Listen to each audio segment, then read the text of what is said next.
Okay, great. All right, and I'm going to live stream right now.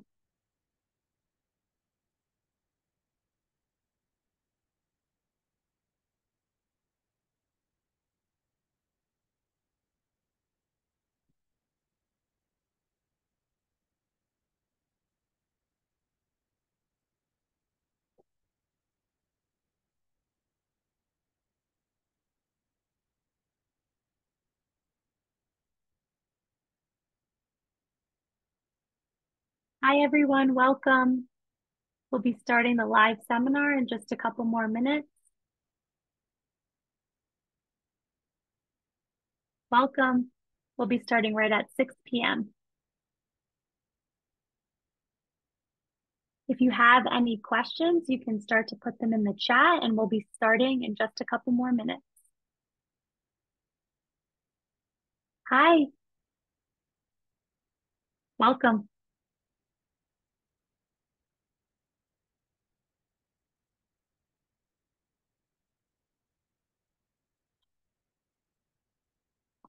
Hi, everyone. Thank you for logging on.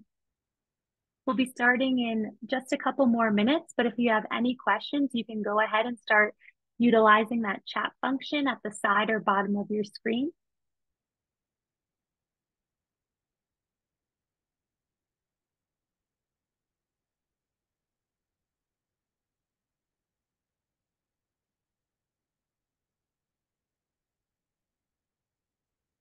Hi, everyone.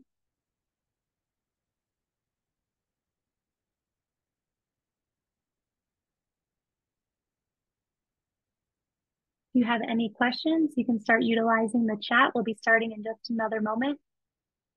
Thank you guys for joining us tonight.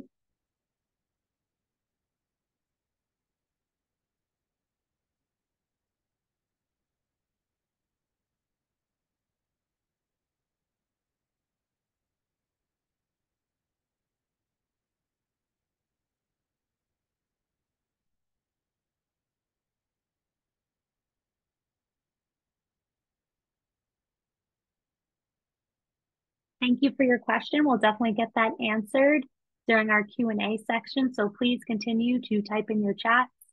Good evening. Hi, welcome.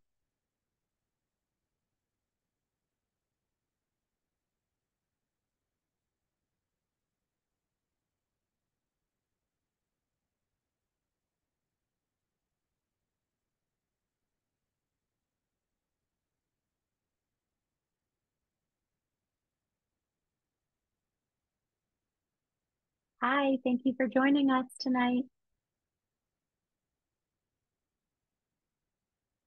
All right, let's go ahead and get started. Hi, everyone, and welcome to the virtual patient seminar. My name is Lauren Landman, and I'm a representative of Ortholine, a medical technology company. Today, we've partnered with orthopedic surgeon Dr. Brad Sparks from Anchorage, Alaska, from Alaska Fracture and Orthopedic Clinic. We're holding an educational seminar to discuss the advancements in total knee replacements and procedures that has helped simplify these total knee procedures. Since this seminar is hosted on Facebook Live, you'll be muted and your cameras will be turned off. So if you have any questions, please continue to use that chat function. It's either to the right of your screen or right at the bottom of the feed.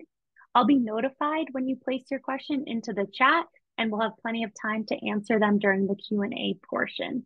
So thank you so much for being here today. We're really looking forward to learning a little bit more about Dr. Sparks' practice. So without further delay, Dr. Sparks, the controls are all yours. All right. Appreciate it, Lauren. Thank you. Yeah, tonight's presentation is about knee replacements in 2024, and I would like to thank everyone for taking the time to join this presentation. During the presentation, we'll also do some patient testimonies at the end. I've got a short PowerPoint presentation to give, and then we'll take questions and answers. So as Lauren stated, you can, in your chat box, you can send questions, and I'll do the best I can to answer as many questions as I can tonight.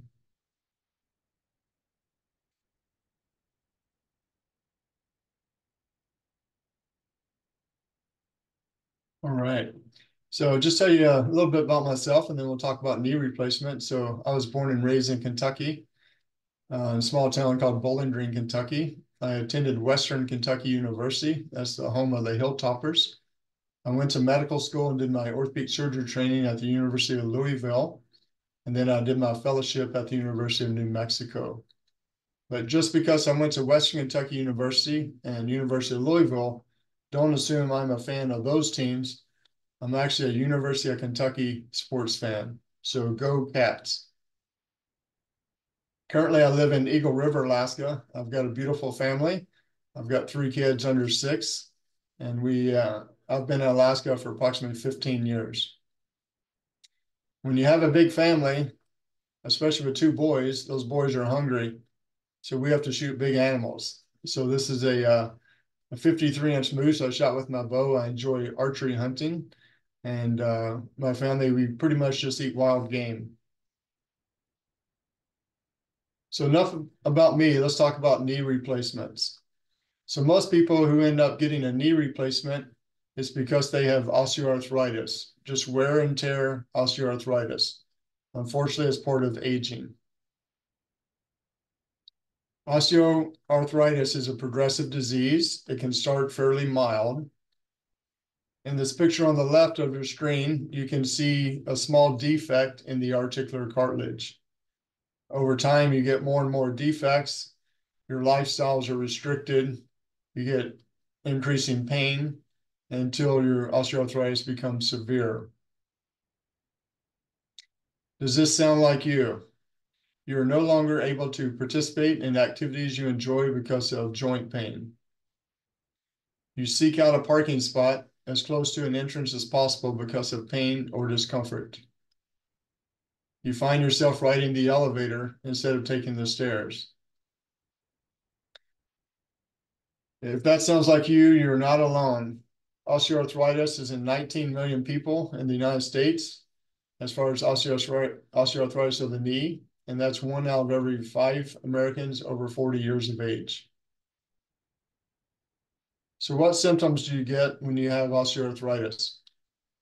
You get joint stiffness, you get swelling, you can get deformity in your leg if it's more severe. Your legs can become bow-legged or knock-kneed, and then you get crepitus as well. Initially, people are treated with conservative care. Some conservative care options include weight loss, rehab, such as physical therapy, braces, medications, or injections. Common injections are the steroid injections or the gel injections.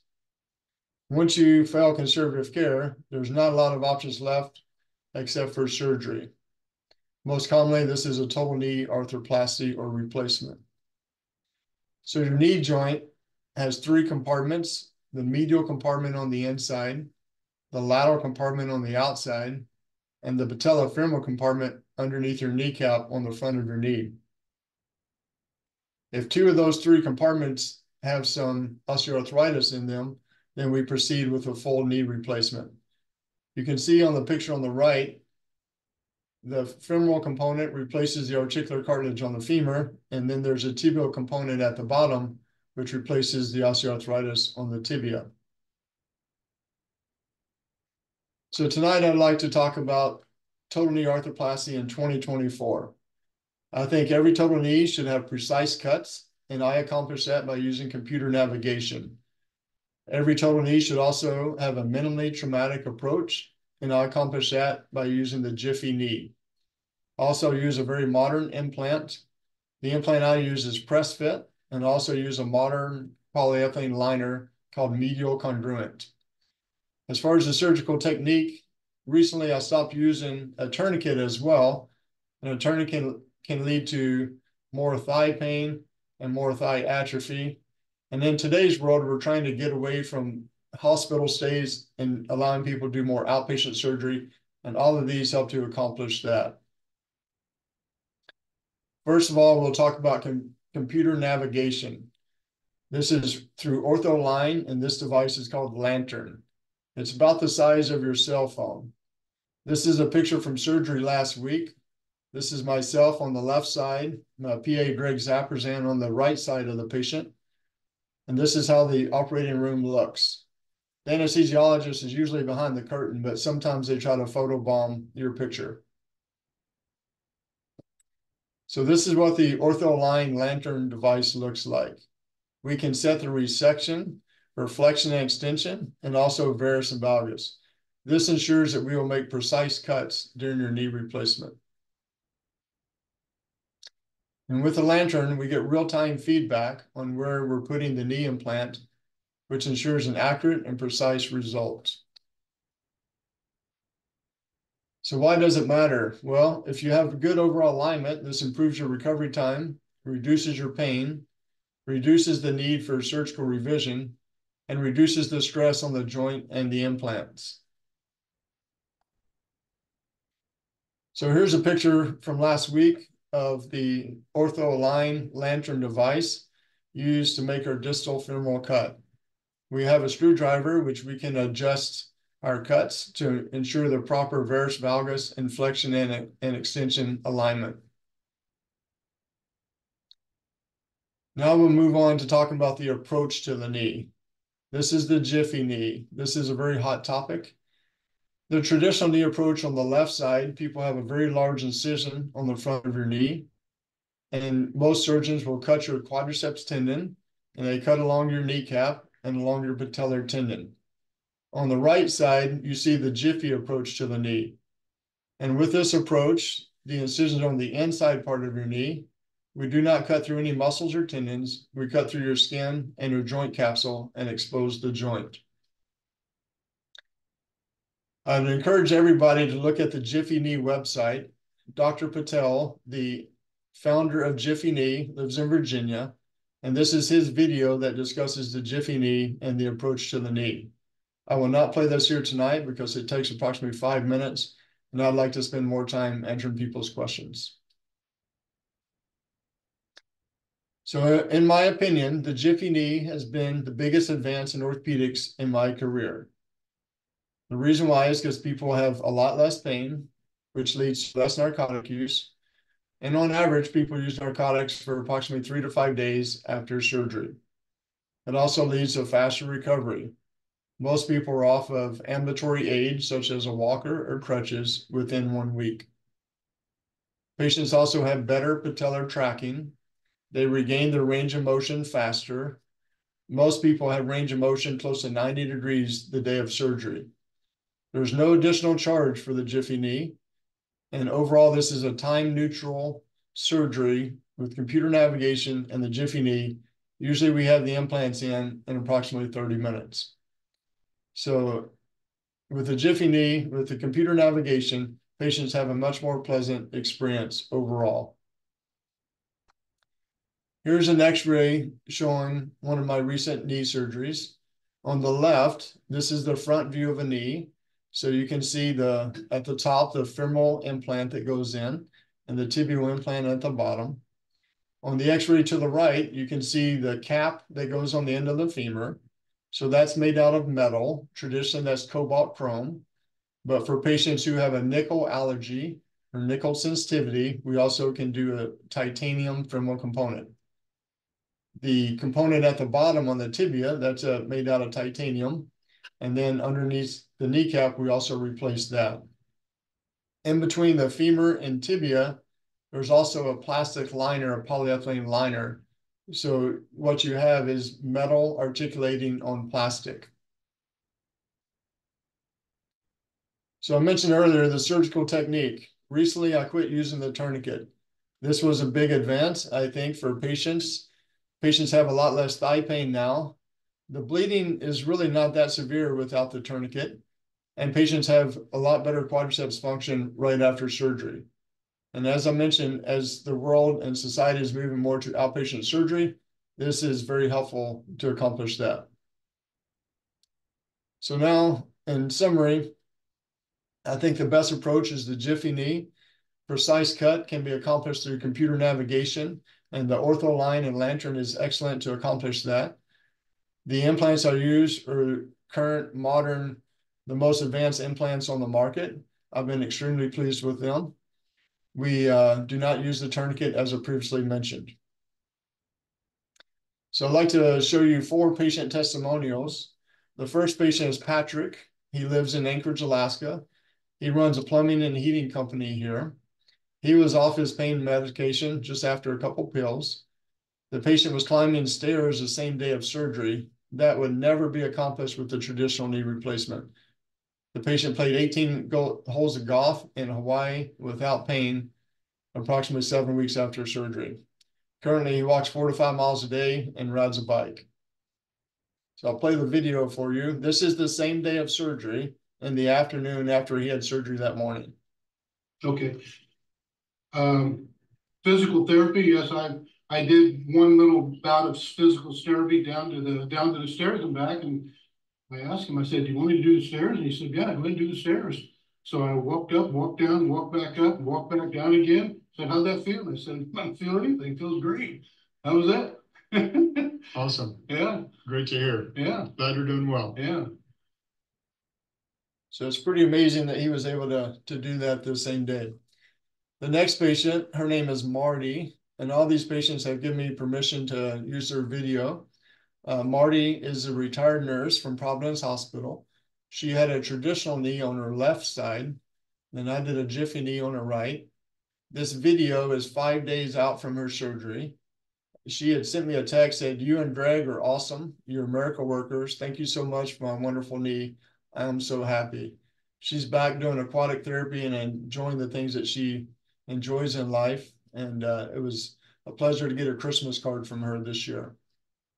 So here's the video of Marty, and she's 5 days out from her total knee arthroplasty. Hi, I'm Marty, and I had Dr. Sparks do my terrific Jiffy knee on October 27th. So I'm 5 days post-op, and I am able to raise my leg, bend my knee, extend my knee, and I am so happy with the results. I had the traditional knee replacement 3 years ago with a very large incision. And because of the Jiffy knee, the incision is over in the medial aspect of my knee now. So therefore I can bend it, I can extend it. And I've walked down the hall this morning in my condo, and my pain has been minimal. I have had to take something for pain in the morning and in the late afternoon. But because of the Jiffy knee, I am just ecstatic with my results. And every patient who has had a traditional knee replacement and then the Jiffy knee, those are the patients that truly appreciate the difference between the two. This next patient is a similar patient. He had a traditional knee replacement on his right side. On the left side, he had a Jiffy knee. This patient works in maintenance at Providence Hospital. And his name is Ron. Oops, I'm sorry. Ron is 6 weeks out from surgery in this video. He currently has no pain. He has full range of motion. And he states the Jiffy knee is 50% better and 50% faster recovery. I am Ron, and I got the Jiffy knee 6 weeks ago. I'm not in any pain. I have full range of motion. And I would say the Jiffy knee is about 50% better than the traditional knee, faster. Can do a full squat.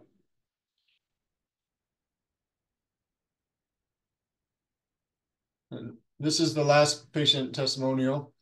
This is from Jim. He's an Anchorage firefighter. This video was taken 6 weeks out from surgery. Usually I see people at 2 weeks after surgery and 6 weeks after surgery. So most of my videos are either 2 weeks or 6 weeks after the operation.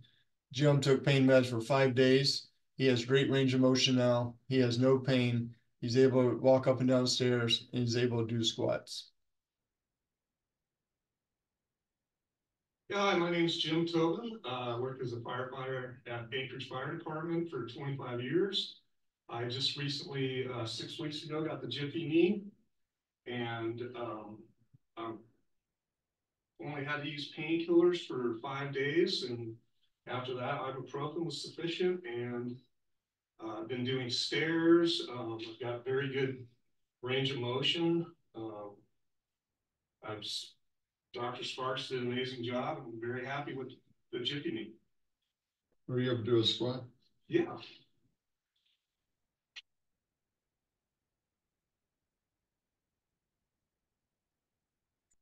All right, so that's my PowerPoint presentation I wanted to share with you. So now I'd like to open it up for questions, and I'll try to answer those questions. And Lauren will be the one who asks me the questions. Thank you, Dr. Sparks. Yes, thank you everyone for typing your questions in the chat. We do have quite a few, so we'll go ahead and get rolling on those. First question, what about the weight limit? Is there a certain BMI or weight that you need to be at in order to receive a total knee replacement? I prefer a BMI under 40, and I've done total knee replacements of higher BMIs, but it makes my job easier and it decreases the risk of surgery if patients participate in their own health as well. And so that's my preference. You know, it'd be more on an individual basis. If somebody has a BMI over that, I would definitely talk to them in person, and I would consider doing it with a higher BMI. Great, thank you. And in line with the weight and the BMI category, who is a candidate for a total knee replacement? What type of person do you typically see? If some of our patients at home, you know, they're in a lot of pain, but they're not sure if that's the next step or if they should do some preliminary treatments, what is your advice there and how do you know who's a candidate for this procedure? Yeah, so anybody who needs a total knee is a candidate for a Jiffy knee, first of all. And I recommend people try conservative care first. And then once you fail conservative care, and once you are ready for a total knee arthroplasty, then we will do that. But normally we start conservative before we jump into the knee replacement. Great, thank you. So we had a couple questions about insurance and Medicare in the chat. The first part of the question is, does insurance or Medicare cover a total joint replacement? And then the second question was using Lantern technology or the Jiffy knee, if that changes the coverage for insurance. No, nothing has changed with insurance. Regardless of your insurance, you get the same procedure. We use the Lantern computer navigation, and we do the Jiffy knee for every patient that gets a knee replacement. Great, thank you. And that answers another question is, do you use Lantern navigation on all your total knees? So Yeah. that's great. We have a couple of other more specific questions. One of them being, what if you have hyperextension in the knee? And then there was a second question about an ACL. I'm just trying to find it here. If you've had an ACL replacement, how does this technique and navigation device work with that? Are there complications? So both if you've had an ACL replacement and have hypertension in the knee, if you can speak to those two types of patients. Yeah, absolutely. So when we do a knee replacement, our job is to make your knee stable. And we accomplish that by our cuts and the computer navigation, and also the plastic liner we put in your knee. We can put a thicker liner if a patient's knee is more unstable to make it stable. So it's something that we accomplish at the time of surgery, and we can test the knee once the implants are in. The second question about the ACL, at the time of knee replacement, we cut out your ACL and throw it away. So it doesn't really matter if you've had an ACL reconstruction or not. That's an exposable part of your knee that we don't need with the knee replacement. Sometimes patients have retained screws, endo buttons, implants. Sometimes we will remove those if those are in the way.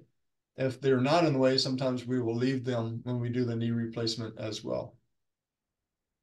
Great. Thank you for going into those specific questions. Another broader question is about how many procedures you've done with the Jiffy knee and Lantern and what you've seen so far with your success rate in patients.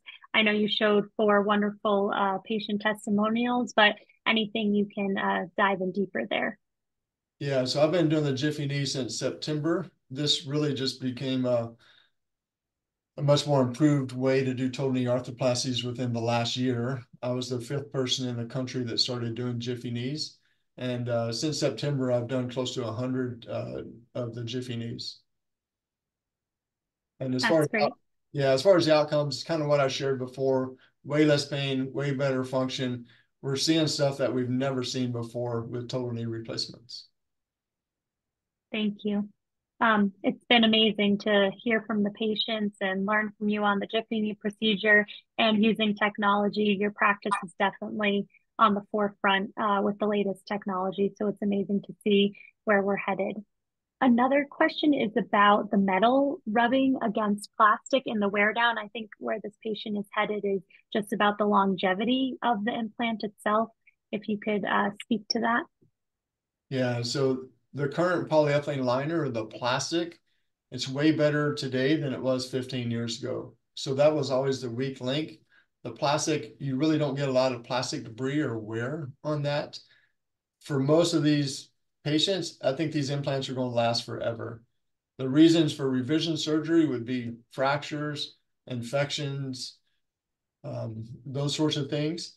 But the implant itself is most likely not going to wear out. Okay, great. Thank you for explaining that. And the chat is just going off with so many questions. So I'm just scrolling through. We have a lot of great ones coming. It looks like we have a couple of them specifically about doing a bilateral knee replacement or getting both knees done at the same time. Can you let us know, if that's in your practice or if there's a certain amount of time you choose to do the right than the left or whatever it is. We did have a couple questions about that. Yeah, so with the Jiffy, I did one patient 2 weeks ago. She was a pretty amazing lady. She's in her mid-70s. She's thin. She had terrible deformities. She was really knock-kneed. And it wouldn't make sense to do one at a time because one leg would be so much shorter than the other once you straighten it out. So for her, we did both of her knees at the same time. And she took 0 pain meds after surgery. We just recently saw her this week. She's 2 weeks out from the operation. She's doing amazing. She looked great. But she's also a very thin, fit, mid-70-year-old female. I'm doing another case tomorrow where I'm doing bilateral total knees in the morning. My preference is to do one at a time, however. I think it's a hard recovery. It's not nearly the recovery that the standard traditional total knee is, but it's still a hard recovery. My preference is to do one at a time, but if somebody really wanted to get both of them done at the same time, I would most likely be up for that. Great. And you actually mentioned something that was part of another question. One of these patients is really worried about leg length discrepancy. So they were wondering, in your practice, using the navigation device and the Jiffy knee procedure, do you think that has any effect on leg length? Yeah. When you do a knee replacement, you really don't change the length of your leg, but you can make your leg straight, right? If your leg has a big deformity, knock-kneed or bow-legged, and you make it straight, your leg gets longer, right? But we also have to balance your knee and make your knee stable, right? So we can't make it too short or too long, but we make your leg straight, and indirectly that can make your leg longer. Great. Thank you for explaining that. We had another shout out from a patient, Ray Bowens, if I'm saying his last name right. And he's saying that you did his hip a few years ago and he's been enjoying it for years, traveling, working, etc., and has all the opportunities with his grandson. So nice little call out there. Thank you for putting that in the chat. We have a couple questions that all are regarding getting back to your daily routine. Some have asked, how soon can you travel? How soon can you return to work? Getting on your feet, even if it's light work, getting back to duty, anything you can do to talk about recovery. I know you've mentioned it with the Jiffy procedure, but anything else to add? Yeah, absolutely. So on average, people are driving within 9 days after surgery. That's the average. It depends a little bit if it's your left knee or your right knee. You have to be off your narcotics to drive. For flying, it's really just the risk of blood clots. So recommend compression socks. Get up and walk on the plane once or twice during your flight. Continue taking your blood thinners. And then really travel whenever is convenient for you, whenever your pain allows you to. Most people can bend 90 degrees a day of surgery, so sitting in a tight airplane is usually not that difficult of a problem. I had one patient that I can remember. She is a cashier. She went back to work at 2 weeks, and she was standing approximately 8 hours a day. She would sit occasionally for breaks, but she went back at 2 weeks. I saw a patient yesterday who is a school teacher, and she went back at 4 weeks. She had some swelling at the end of the day, but she was able to work, and overall she did very well. So I think that answers most of those questions. Yes, and we did just get one added on top of that. It's about stairs. Would you say that's the same as standing or an extra week? What do you have to say about using the stairs? Yeah, I think stairs is kind of the very last step for recovery, right? A, you have to have range of motion to be able to do stairs, and B, you have to have the strength to push yourself up and to support your leg and to trust it. With the Jiffy knee not cutting the quad, with the tourniquet not using the tourniquet, that gives you the best opportunity for having the maximum quad strength right out of the gate. I'll show you the video of the one guy who was doing stairs normally the same day as surgery. Not everybody does that. He did extremely well. On average, I would say, some people can go upstairs, but they have a harder time going downstairs. Some people can go down and have a harder time going up. On average, I would say most people are doing stairs about 4 to 6 weeks after surgery. Great, thank you. And we have another shout out from Carol saying that she had the Jiffy knee in November and that she suffered for 15 years because she was scared to get a total knee. And now she's looking forward to doing her other knee. And that, she hasn't had any pain and she's so excited that she went to Dr. Sparks because she no longer has to live in the pain. So thank you, Carol, for sharing that with us. No, thank you. We have another question. If it's hard to have someone come to the surgery with you, what does that look like in terms of length of stay? I assume you can't drive yourself home after, but this patient is wondering, what does it really involve in terms of a caretaker who maybe they don't have someone near them to help take care of them through this recovery? Yeah. So we do some surgeries as outpatient, and those surgeries are done for young, healthy people who have a more of a support system as well. If you do not have that, then we do your surgery in the hospital. Do most of these at Alaska Regional Hospital. People stay overnight, traditionally one night, and go home the next day. We can arrange for home health to come out and do your physical therapy with you. And in the hospital, they have a discharge planner, they have a social worker, which helps to address these needs. Great, thank you so much. We have a couple questions regarding the Jiffy knee and the lantern. I think maybe some of these patients joined a little bit later and they're confusing what part of the total knee is the Jiffy knee versus using the Ortholine system. And we had some question about implants. It is the same implants that you would use in a traditional knee replacement. But if you could just briefly go over the part of the Jiffy knee procedure, I think it would help clear up some questions we're getting in the chat. Absolutely. So I use the lantern, which is from Ortholine, and that is a computer navigation device, and that ensures precise cuts during our total knee arthroplasty. Jiffy knee is all about the approach and managing the soft tissue, so you can have a faster rehab and have a lot less pain. The implants, you can use any implant that you would like. Currently, I use a modern system. It's press fit implants. And I even I press fit the patella as well. Great, thank you. I think that helps clear up some of our questions in the chat. So using both the Jiffy knee and lantern in every single total knee replacement. Yes. One question about pain is this patient is worried about taking strong pain medication and wants to know if something like ibuprofen or something's comparable. Maybe you could go into a little bit of what you usually ask your patients or what you recommend post knee replacement. Absolutely. So for postoperative pain management, we do a multimodal approach, which means we attack your pain from multiple directions. Number one, everybody should be taking Tylenol around the clock for the first week or so after surgery. We do a anti-inflammatory as well. I prefer Celebrex or Mobic because it's easier on your stomach, less likely to cause gastric ulcers, bleeding. We do DVT prophylaxis to help prevent blood clots. So I do aspirin for that. And then we do oxycodone usually as well for pain meds.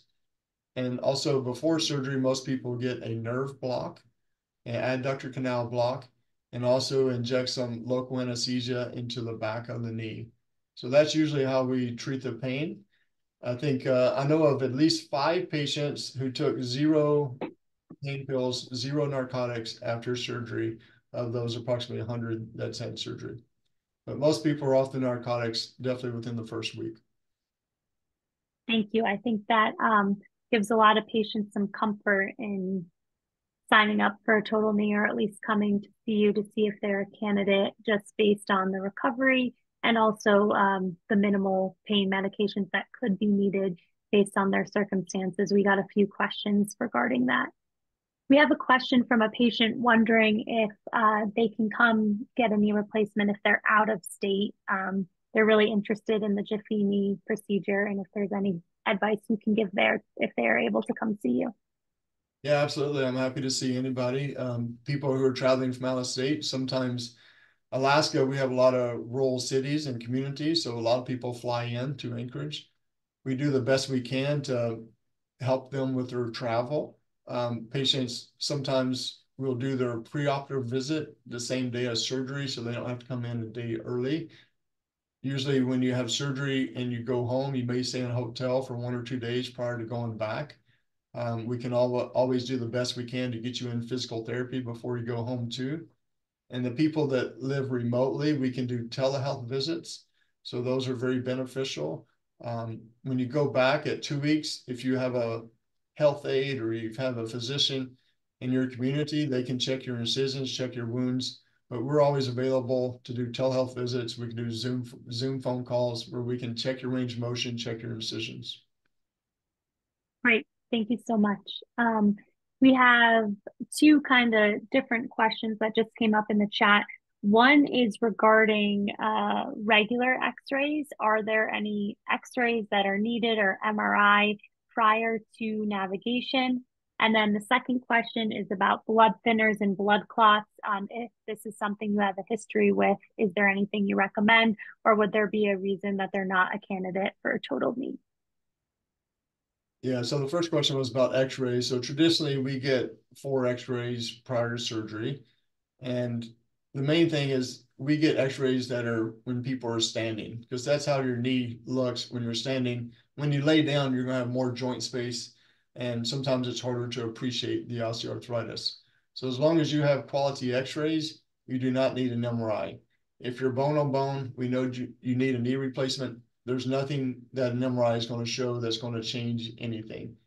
As far as blood thinners go, I assume the patient's on blood thinners. So Correct. sometimes they have atrial fib or have a heart condition and they're on blood thinners. Normally they would see their cardiologist or their medical provider prior to surgery. We'd usually stop the blood thinners. Some patients get bridged with Lovenox before the surgery. We do the surgery and then we put them back on their blood thinners afterwards. I think without using the tourniquet, people are less likely to get a blood clot from the operation because we're not shutting down that vein by using the tourniquet. Your leg continually has blood flow. Great. Thank you. I think we just have 2 more questions. One of them is asking if you can address what you've seen with the Jiffy knee versus a traditional total knee. I know you've touched on this and we saw some patient examples, but if there's anything else you want to conclude with just in your practice, you started in September, anything else specifically you can talk about? Yeah, it's just remarkable when you see a patient who has a traditional knee, usually you have to be their cheerleader. You have to let them know that this is a marathon. You have to encourage them that they have to keep on grinding, that this is going to be a long process, right? With the Jiffy knee, when you see a patient back, the look on their face, the smiles, the laughter, normal conversation, they're not in nearly as much pain. You can tell that patients have a much more pleasant experience. And every Jiffy knee that I've done on a patient who's had a traditional knee replacement, and now they have a Jiffy knee, they have all been ecstatic at the difference. Great. Thank you so much. And then the last question is just about PT. I know you've mentioned it. We have some other questions about personal questions about, when you can come in and make an appointment. I did put the link in the chat. So if there's any other specific questions you have for Dr. Sparks, you can use the link to be contacted or the phone number or schedule an appointment in order to plan your knee replacement. It seems like we have a couple questions about that, people knowing they want a knee replacement, but let's end on this last question about PT. When does it start? Yeah, so a lot of times, especially if you're having outpatient surgery, I recommend you do physical therapy at least once before, because you need to learn how to use crutches or walker. After your surgery is not the time to learn how to do that, right? So if you do a little bit of prehab, that'll help you after the operation.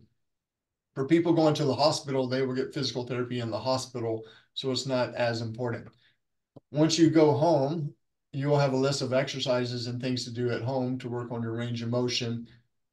I think you should go home and kind of rest, relax, recover from the surgery for a few days and start physical therapy approximately 1 week after the operation. Great. Thank you so much, Dr. Sparks. So if we can go to the next slide, please. We do have a QR code. If you have a smartphone, you can scan the QR code. It'll bring up a link where you can put your first name, last name, email, and phone number to be contacted by Dr. Sparks's office, or you can click the link in the chat or call this phone number. So there's quite a few ways to get in touch with Dr. Sparks. A lot of you had great questions. I'm sure there's some more specific ones you might have about your personal conditions or when you can get in to get a knee replacement. So please contact Dr. Sparks' office directly. They'll be able to guide you and answer your specific questions. And then the next slide, please. We also have some information here regarding the Jiffy knee. So if you'd like to learn more about that procedure, you can scan the QR code. You can visit jiffyknee.com. That's also where the 5-minute video was in the beginning of the presentation if you want to go and check that out, and the phone number. And then again, we have some specific information for Dr. Sparks, and I did place it in the chat. So we're really appreciative of all of you logging on tonight, asking your questions, being great participants and audience members. We hope that this gives you a little bit more confidence and comfort if you are leaning towards getting a knee replacement, or like some of our patients have said in the chat, might be a little bit afraid, but now just having more information makes you feel a little bit more comfortable, having that knowledge that you don't have to live in discomfort and have this pain every day. So with that being said, Dr. Sparks, I'll leave it off to you. All right. Well, I appreciate it. Thank you, Lauren, so much for hosting this seminar, and thanks to everybody for taking the time. I'll be happy to see any of you anytime. I do have a clinic in Anchorage, Wasilla, and Eagle River. My PA, Greg Zapperzan, he'll be happy to see you as well. He could probably get you in a little bit faster, but we will take the best care of you that we can. And I believe this total knee arthroplasty is the best total knee arthroplasty in the world. So thank you for your time. Thank you all. Have a great night. Thanks, Lauren. Thank you so much for joining.